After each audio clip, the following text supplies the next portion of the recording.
Masechet Gittin, Daf Mem Vav. We have next Mishnah in the series of things that the rabbis did. Mipnei Tikun Ha'olam. Hamosi et ishto mishum shem ra lo yachzir, mishum neder lo yachzir. If a man divorces his wife because he claims that she was unfaithful, but it turns out that it was not true, then he cannot return and marry her. In general, a husband and wife who get divorced, as long as he's not a Kohen, he can remarry her after the divorce, as long as she did not marry anybody else in between. So we're talking about a case like that. He is not a Kohen. She did not marry anybody else. Nevertheless, he is not allowed to take her back if the claim was that she was unfaithful. What is the reason? The Gemara is going to bring two reasons. The first one is because of kilkul, that he can mess her up. Because if it turns out that actually his claim was wrong, his accusation was false, then he may go back and say, oh, listen, I divorced you because I thought you were unfaithful, but now that I find out that I was wrong and you were faithful, therefore that get is canceled. It was never good to begin with. It was based on a false premise. And therefore, actually, you are married to me and you were never divorced. Now, that's a big problem because it could be in between. She goes ahead and she does get remarried and has other children. And then after that point, he'll say you were never divorced and so therefore you're married to me. And all the children you have from the second marriage are mamzerim. And so since that could lead to a huge problem, so the rabbis made mipnei tikun ha'olam, to make sure that a woman will not be in such a situation. We tell the man, listen, if you're divorcing your wife and you're saying it's because she was unfaithful, then you cannot take her back, even if it turns out that the claim was false. You may never take her back. And that way, she will be totally free and not have to worry that one day he might go and try to claim that the get is no good. Same thing is because a neder, if he comes and claims, listen, I'm divorcing you because you made a neder that I don't like. For whatever reason, he didn't undo it, right? She made some neder, she's not going to do this or that, and he says, I'm divorcing you. And then later on, he says, oh, listen, I didn't realize that I could have undone the neder, or I could have went to a chacham and undone the neder. And if I knew that, then I would not have divorced you. So therefore, the divorce is on a false premise. But in the meantime, if she got married, remarried, and has children, so now he's going to go and say, you were never divorced from me, and give her a hard time, and claim that the children are mamzerim. Same thing, that's because of kilkul. Okay, that's one reason. Now, Rabbi Yehuda Omer, Kol neder sheyad'u bo rabim lo yachzir, v'shelo yad'u bo rabim yachzir. Rabbi Yehuda agrees with only half of the second law of neder. He says if it's a neder that was known and made in public, then I agree that he cannot undo the neder. But if it was not made in public, then he can take her back. What's the reason for this? It seems that Rabbi Yehuda has a different understanding of the reason for the takana, which is that the rabbis did not want women to make vows in general. They don't want anybody to make vows, right? This was just like a popular religion. People would just make vows all the time, right? Hey, God, if you do this for me, I'll do that. If not, then I'll be prohibited for this. And so this was just not a proper way of not a proper approach to God and to divine service. And so in general, the rabbis did not want people to make such nedarim. They make it impulsively. They make all things prohibited against themselves. It affects other people and so on. Therefore, the rabbi said, if a woman does make nedarim, then she'll be forewarned that her husband may divorce her because of that and will not be able to take her back. And so therefore she'll be more careful. Now, the Rabbi Yehuda says that reason only applies if it's a public neder. A public neder is more stringent and cannot be undone by a rabbi. And so we really want to make a knas against her if she makes such a public neder. And so we say, listen, you're going to if you make public nedarim, you're running a risk of your husband divorcing you and never be able to take you back. But if it's a private neder, she can always go to a chacham and undo the neder, or her husband can undo it, and so therefore that's less severe. And the rabbis did not make a knas, and so in that case, if the husband says, listen, I'm divorcing you because you made private nedarim, and then he changes his mind, he can take her back. That's the opinion of Rabbi Yehuda. Rabbi Meir Omer, Kol neder shesarich hakirat chacham lo yachzir, ve'she'eno sarich hakirat chacham yahazir. Amar Rabbi Elazar, lo asru zeh ela mipnei zeh. Now we have further distinctions within Nedarim. Rabbi Meir says, no, the distinction is not between a public and a private one, but rather any neder that you have to go to a chacham, in that case, he cannot take her back. But if it does not require chakirat chacham, but rather it's a type of neder that the husband can do himself, then he can take her back. The reasoning of Rabbi Meir is because he's going back to the kilkul explanation that we said up here for Tanakama, and he says if a husband says, "Listen, I didn't know that I could take my wife to a chacham to undo the neder. If I had known that, then I wouldn't have divorced her."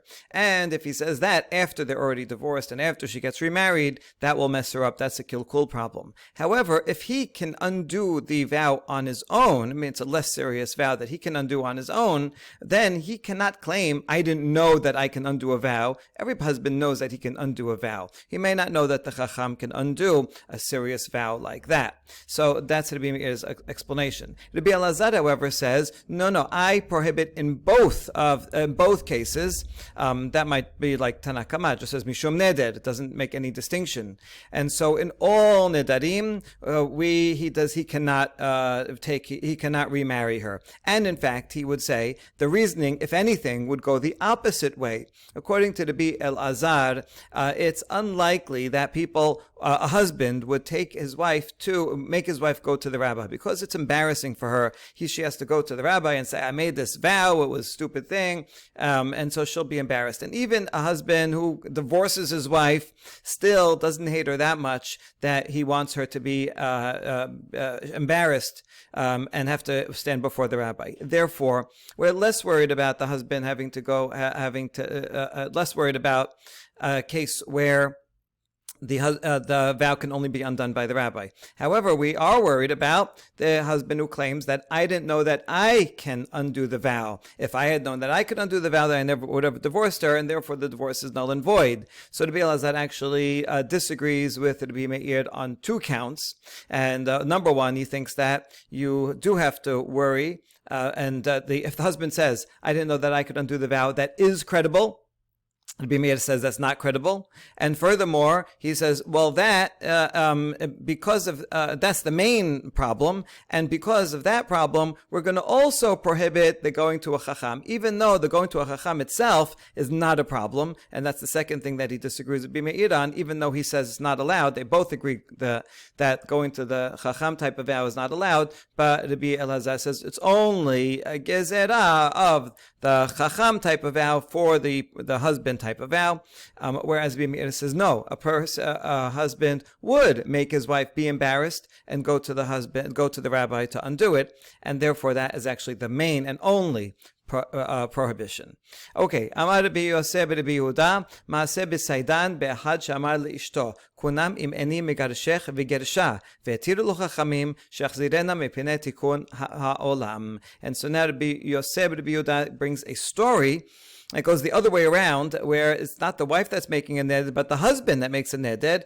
This was in the city of Saidan, and he said to his wife, I will take upon myself a prohibition if I do not divorce you. So he's promising to divorce her, and then he does divorce her, but then he felt bad about it afterwards, and the rabbis permitted him to take her back. So we see that even though previously the law was that if a woman takes a vow and a husband divorces her because of that, he cannot take her back. But here, the other way around is okay. If the husband takes a vow and then feels bad that he did that, then they can get remarried.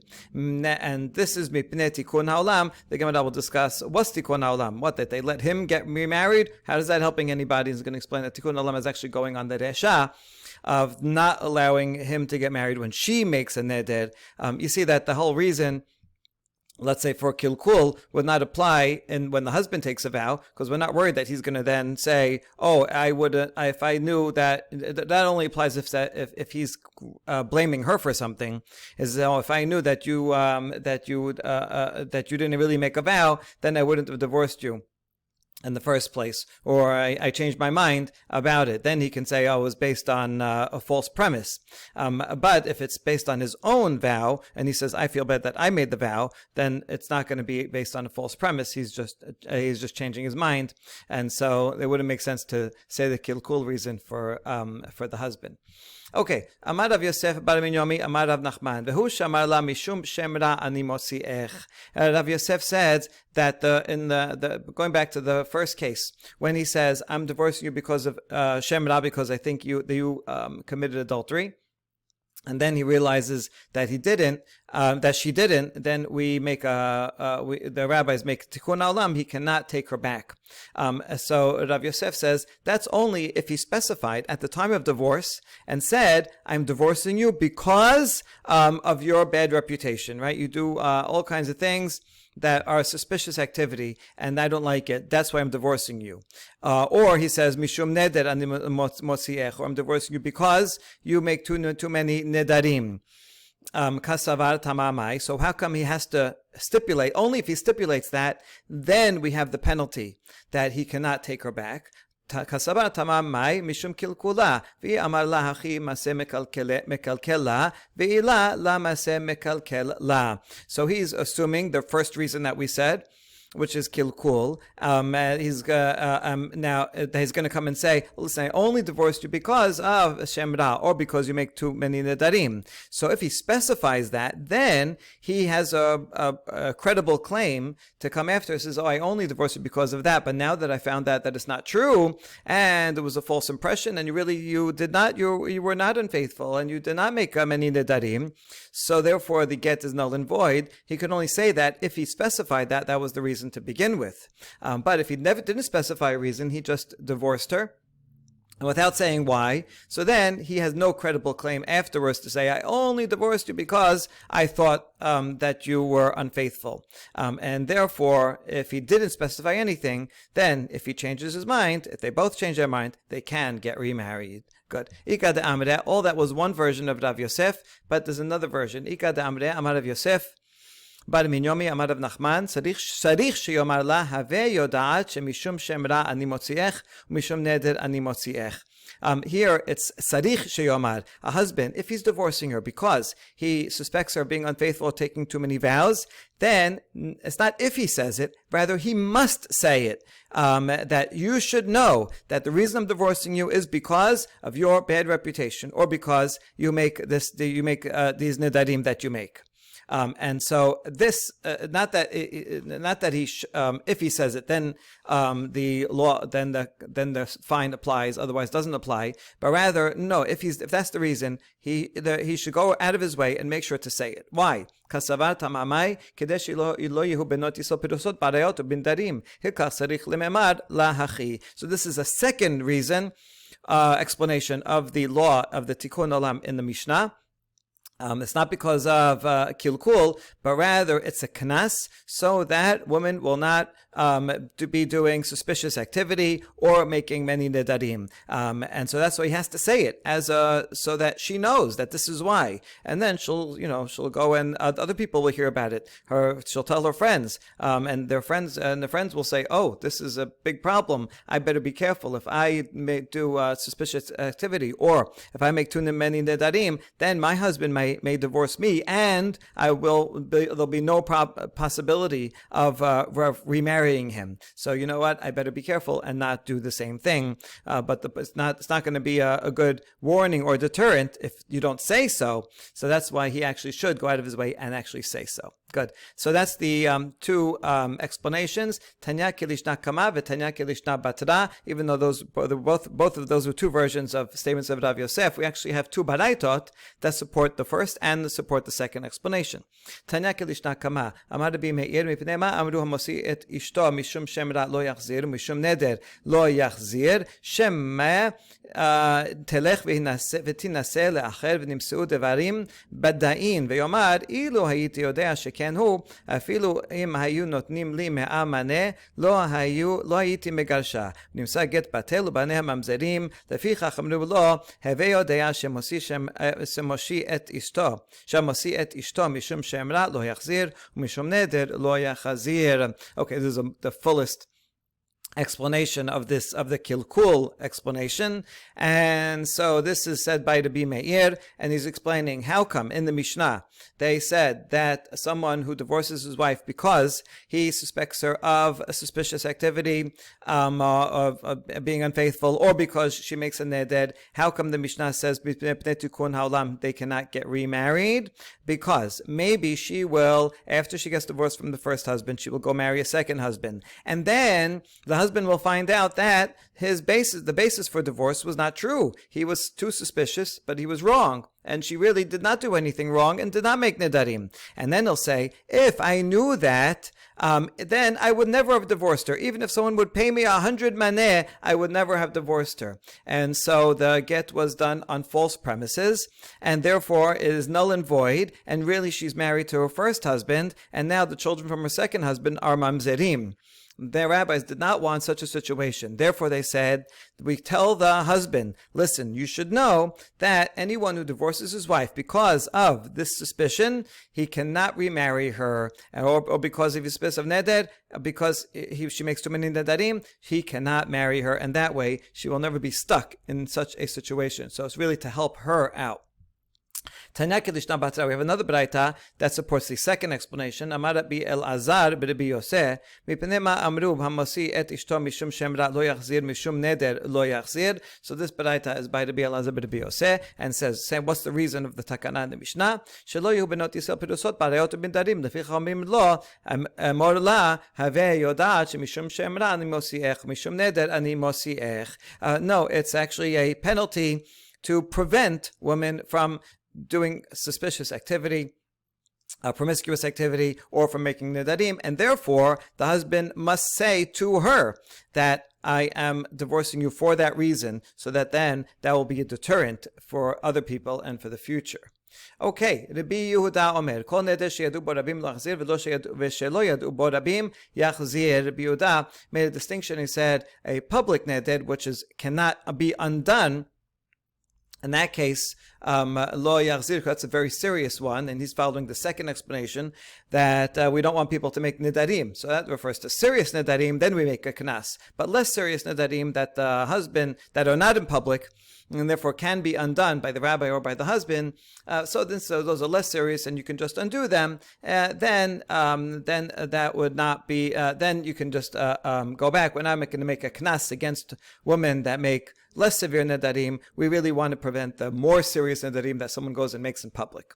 Amar Rabbi Yoshe ben Levi, Mai ta'amad Rabbi Yehuda, Tichtiv Elohikum b'nei Yisrael ki nishbe'u lahem nesiyah ha'edah. So Rabbi Yoshe ben Levi asks, what's the source of Rabbi Yehuda that to say that a public neder cannot be undone? We're going to learn it from the story of the Givonim with Yoshua. Yoshua comes and conquers the land, and he's supposed to annihilate all of its inhabitants, but then the Givonim come and lie, and they say, we're from someone far away, we want to make a peace treaty. Yoshua believed that they were from far away and made a peace treaty, but it turned out they actually were in the land. Nevertheless, Bnei Yisrael did not destroy them because they made a vow. The Nisi'ei Ha'edah, but this is a public vow, the congregation. The leaders of the congregation made a vow that we're going to make a peace treaty and not hurt you. And therefore, even though in this case, it was based on a false pretense. Nevertheless, it was a public vow, and they could not undo it, and that's how the Yehuda learns that a public vow cannot be undone. Now, v'Rabbanan hata mi chala shivua ilavayu kelal kevan damru lehu eres rechoka banu velo ba'u lo chala shivua layu kelal v'haydela katlinhu mishum kedushat Hashem. The other rabbis who say that a public vow can be undone. So, how are they going to explain this story in this source? So they'll say, wait, does that Shavuah ever even apply? Since it was based on a false premise, the Givonim said, we come from a foreign land, and it's not true. They were not from a foreign land. Therefore, the whole basis of the Shavuah, it was false, and the Shavuah did not apply at all. So now Bnei Yisrael actually were not under a vow restriction, and they could have gone to war with the Givonim, but the only reason they did it was because of Kiddush Hashem. That if they did go and kill them, the other people would hear about it and say, "Oh, they made a vow and go against their vow. So you can't trust these Israelites. They swear and they go against their vow," and they wouldn't be cognizant of the distinction that this vow was actually not a vow because it was based on a false premise. So just because of Kiddush Hashem, they decided, all right, we'll uphold the vow, even though the vow actually was null and void. But it's not but really, even though it was a public vow, they could have undone it. Okay, v'kama rabim. Now back to the Yehuda, who says that you cannot undo a vow in public. How many people makes it public? Amar Rav Nachman amar shlosha, Rabbi Yitzchak amar asara. So Rav Nachman says 3, Rabbi Yitzchak says 10 people. Rav Nachman amar shlosha, yamim shenaim rabim shlosha. Rav Nachman's source is from Zava. Says a woman is Zava if she sees a flow for yamim rabim. Now, how many days is Yamim Rabim? Well, Yamim itself is plural, so that the minimal plural is 2. And Rabim, we're going to add another one, so make that 3. Therefore, if a woman sees blood for 3 days in a row, then she becomes a Zava, a Gedolah. Okay, so that has nothing to do with people, but we learn the word from the word Rabim. We learn that Rabim means 3, and so too regarding other cases where you have the word Rabim, it's going to mean 3, and so therefore a vow made in front of Rabim means a vow made in front of 3 people, and that is one that cannot be undone. Rabbi Yitzchak Amar Asara Dichtiv Aida. Rabbi Yitzchak, on the other hand, says no, we can learn it from Aida, and that does relate to that story because it says Nisiyeh ha'ayda. They made a vow to give onim in front of an ayda. How many people is an ayda? Well, that we learned from the spies. There were 12 spies, but 10 that were that said negative things, and it's called ha'ayda hada'a hazot, referring to the 10 spies are referred to as ayda, and from there we learn that ayda means 10, and since it says here in the Givonim story ayda, here also it was 10, because it was with 10 people, that's why they were not able to undo the vow, and that's why they did not destroy the Givonim. Okay, so that explains Rabbi Yehuda's opinion regarding a public vow. Next, Rabbi Meir Omer Kol Neder V'chule. In the Mishnah, Rabbi Meir said that the takana only applies to a vow that a chacham can undo, where it's credible, but for the husband can undo it. Then it's not credible that the husband can say, "I didn't know that I can undo it." But then we saw another opinion. Tana Rabbi Elazar Omer Lo Asru Sarich Ela Mipnei She'eno Sarich. He said the other way around, actually, and in fact both are prohibited, and the main problem is a husband saying, "I didn't know that I couldn't make a vow, that I could not undo a vow. I didn't know that I could undo a vow." That would be deemed credible, and because of that, we also apply the takana to one that a chacham said, even though the one that's for a chacham would not really be necessary because it's not common that a husband would make his wife go to a chacham. Now we're going to explain all that. So what's the machloket between Rabbi Meir and Rabbi Elazar? Rabbi Meir savar adam roseh shetit bazeh ishto bebetin. Rabbi Meir says when a husband and wife are at odds with each other and they got divorced and all that, then the husband is not interested in saving the grace of his wife, and he actually doesn't mind, and even would want his wife to be disgraced in court, and therefore he would have no problem sending his wife to the court, to a betin or to a chacham to undo her vow. And therefore, that's the main thing that we are worried about, that he's going to divorce his wife because she made vows. Then he's going to come after us and says, "Oh, I knew that I could undo a vow, but this was a serious vow that only a court could do, and I didn't know that I could send you to a court and the court could undo it. If I had known that, I would have sent you to a court, and I would not have divorced you, and therefore, really, you're married to me." So the opinion of Rabbi Meir is based on the premise that a husband would send his wife to a court. Rabbi Elazar Savad en Adam Roseh Shetit Bazeh Ishto Bebetin. Rabbi Elazar, however, says no. A husband would not want his wife to have to go to court. This machloket applies not only when they're getting divorced, but even before. Right? Rabbi Meir is saying, I would not have divorced you if I knew that I could send you to court. And I would have sent you to court, and that way, save the marriage by undoing your vow. And so, when a husband is upset at his wife for making a vow or something, then he doesn't mind disgracing her. Rabbi Elazar, however, says a husband husband would not want to disgrace his wife, even though she did something that upset him. He would sooner divorce her for making the vow than send her to a court. And therefore, Rabbi Elazar says it's not common that a husband would send his wife to a Betin, and that there's no need to make a tikkun olam on that account. Rather, Rabbi Elazar says he disagrees on another point, which is that the husband is credible if he says, I didn't realize that I can undo the vow. If I had known I could undo the vow, I would never have divorced her.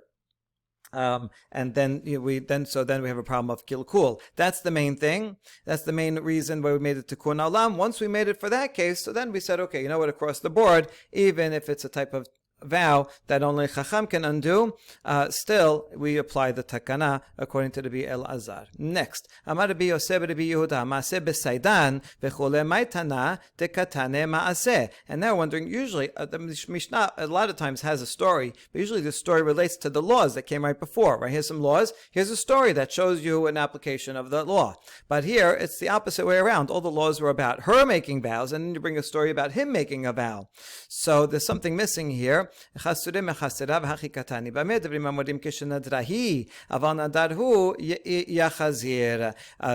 we're missing some words of explanation in the Mishnah.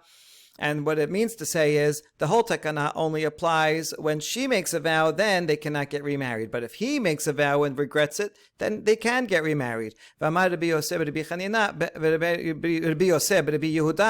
Maaseh nami besaidan be'echad she'amar lishto konam im eni megareshech v'gereshah v'tiru lo chachamim shechzirena mipnei tikkun ha'olam. In fact, there was a case of a husband who did make a vow against his wife and promised that he's going to divorce her, but then he felt bad about it and the rabbis undid it, and he was allowed to remarry her. Okay, because of the betterment of the world. We'll explain those words in a minute. Now, Maikunam, what does this mean? What would be prohibited? What would be an example of such a vow? He says, all fruit in the whole world is prohibited to me if I don't divorce you. So that's going to be very difficult to never have fruit ever in his whole life anywhere in the world. So then that's the type of vow that he would then have to divorce her. But if he feels bad after, he can undo it. Maudetem aligzor mishum Rabbi Natan detanya. Rabbi Natan omer hanoder kilu badam bama v'mekayemo kilu hikrib aleha korban kamashmalan.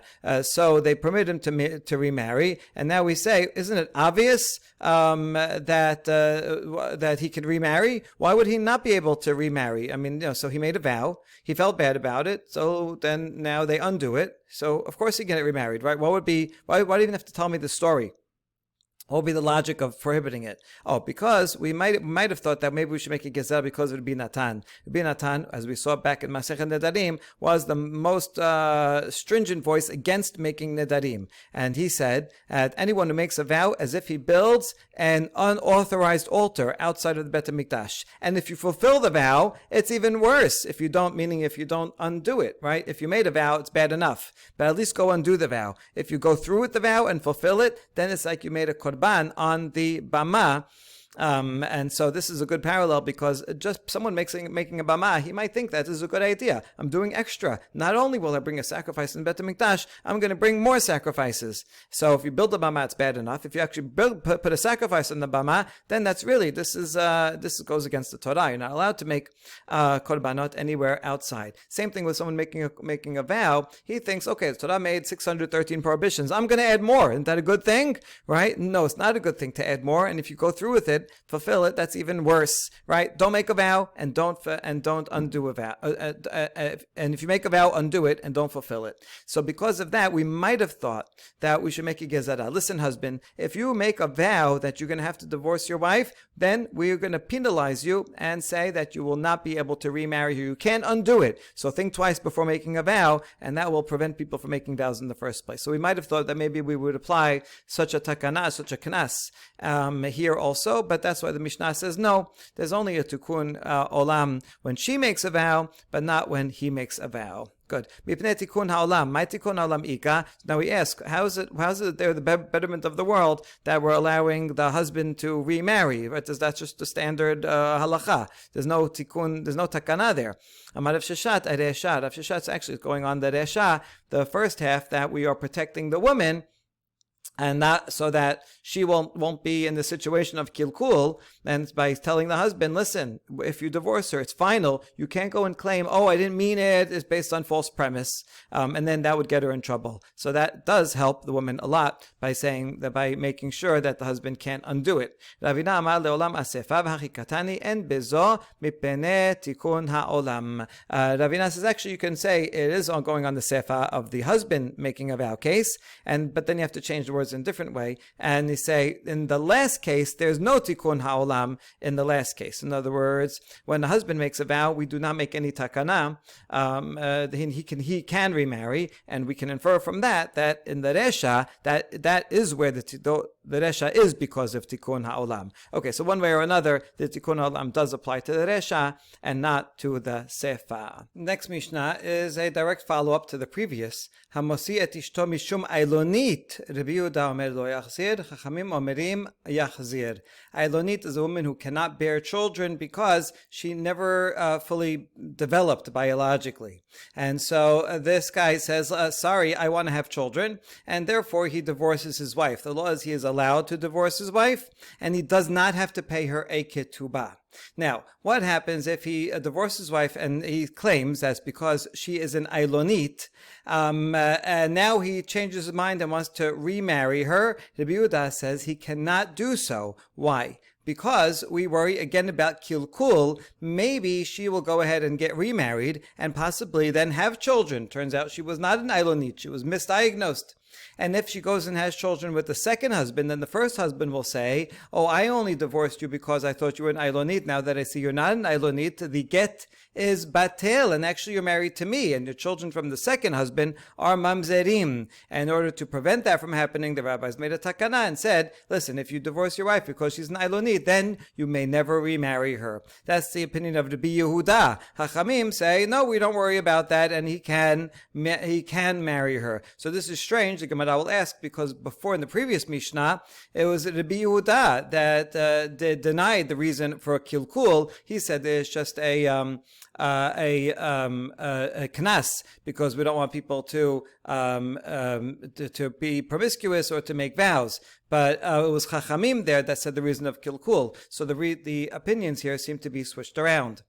Okay, furthermore, Niset la'acher v'hayu la banim hemenu v'hi tobat ketubata amar Rabbi Yehuda omer la shetikutech yafeh mediburich. Now, in such a case where the husband divorces his wife because he claims she's an ailonit, she goes and gets remarried and then has children, right? Maybe he was the one that couldn't have children, the first husband. Anyway, he has children, and now she says, oh, listen, look, I had children, you divorced me for no reason, and you denied my ketuvah because you claimed that I was an ailonit. But look, I'm not an ailonit, and therefore, I demand you pay my ketuvah now. She has a legal right to do that. However, Rabbi Yehuda makes a recommendation and tells her, your silence is better than your speech. For your own good, you probably don't want to claim that. Why?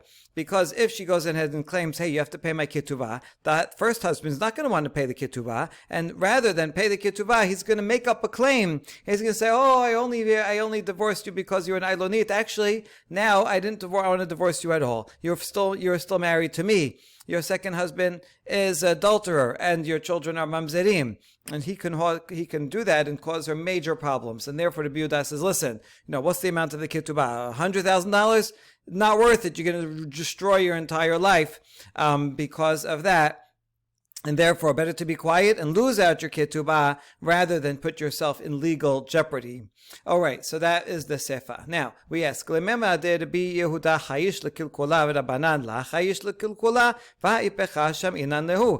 to this, the reasoning in Ailonit would be, why you would say, do not return, is because we're afraid that he's going to say, oh, you were not an Ailonit, so the get is batel, you really were married to me. So here we have Rabbi Yehuda is the one that worries about kilkul. Chachamim don't worry about kilkul. But in the previous Mishnah, it was the opposite. Titnan, hamasiat ishto mishum shem ra lo yachzir, mishum neder lo yachzir. Rabbi Yehuda omer kol neder sheyadu borabim lo yachzir, v'shelo yadu rabim borabim yachzir. Alma rabanan chayshel kilkul. Rabbi Yehuda la chayesh kilkul. In the previous Mishnah we just read, we learned that someone who divorces his wife because he claims that she is promiscuous or she's making nedarim cannot remarry her. Why not? So that was Tanakama, was because of kilkul. Rabbi Yehuda said, no, I disagree.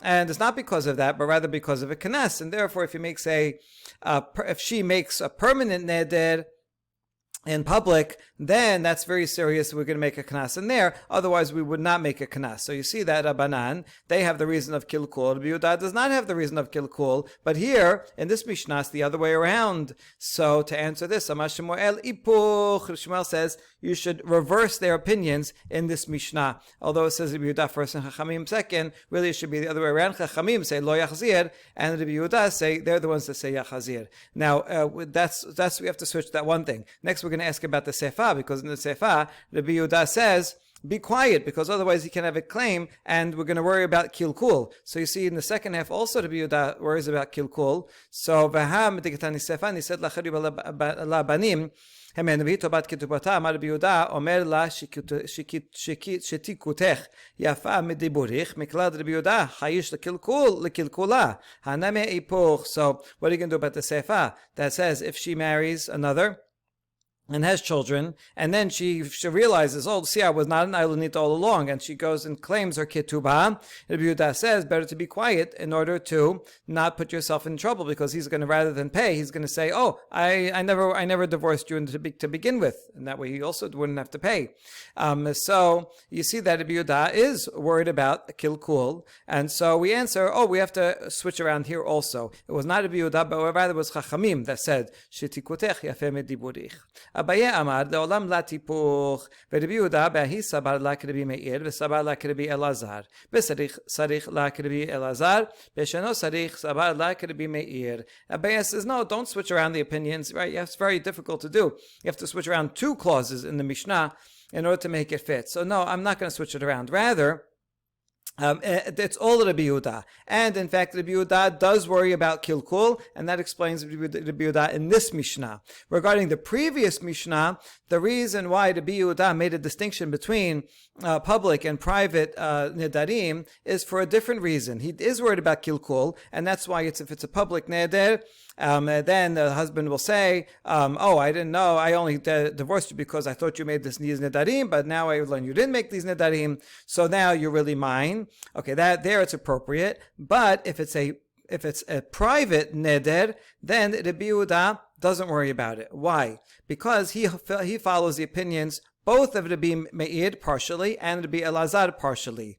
Regarding sarich, if it's a type of vow that requires a chacham, in that case, he agrees with the opinion of Rabbi Elazar, who said that husbands generally will not want to embarrass their wives and disgrace their wives and force them to go to a chacham. And therefore, that's very rare that you would have to go to a chacham, and there's no reason to make a takana in that case. Rabbi Elazar did say, we're going to make a takana mishum, the case where a husband can annul it, but Rabbi Yehuda is not going to agree with that one either. So there's no mishum, and therefore he says, okay, there's no need to make a tikkun olam if it's a vow that only a chacham can undo, and b'sheno sarich, when it does not require a chacham. In that point, he agrees with Rabbi Meir, who says we would not hold a husband credible if he says, I didn't know that I had the power to undo the vow.